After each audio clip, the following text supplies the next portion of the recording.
উঠ শোনো যে বলে মা রাখালেরা ভাবলো এটা উঠ উঠার যন্ত্র মাঠে গিয়ে পড়লো তারা উঠ উঠার তন্ত্র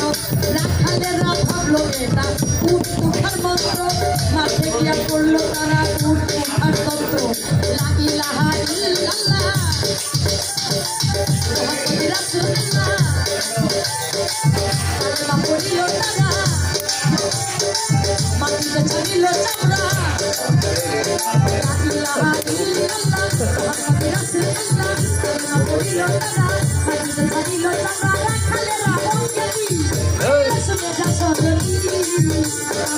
আমার বাবা জীবনী শুনিল হলি জ্ঞানী আইলা শুনে যা সজনী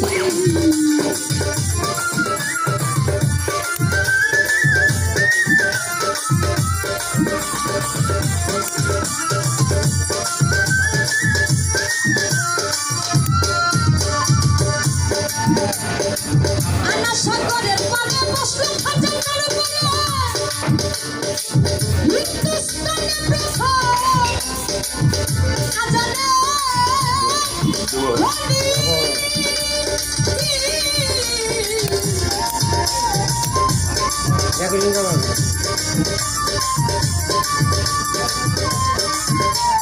আনা সাগরের পানে বসলো খাজানার বনে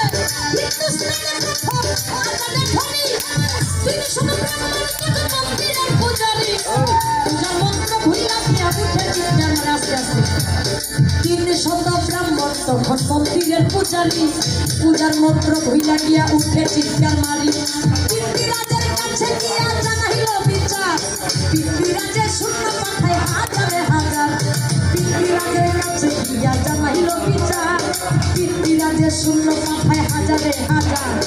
শূন্য আমার খাজা বাবা কাছে গেল চলি খাজা বাবাই ফিকে মারলো এক মুষ্ট ধুলি শূন্য আমার খাজা বাবা কাছে গেল চলি খাজা বাবাই ফিকে মারলো এক মুষ্ট ধুলি কেহ অন্তর কেহ পাগল কেহ বুবা হইয়া পিতৃরাজের কাছে গেল চিৎকার মারিয়া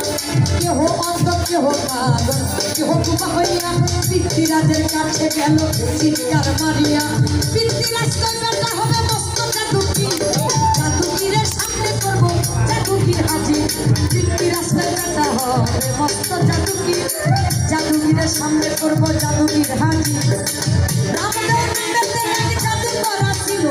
পিতৃরাজের খাজার কাছে পাঠাইয়া দিল রামদেব নামেতে এক জাদুকর আসিল পিতৃরাজের খাজার কাছে পাঠাইয়া দিল জালালি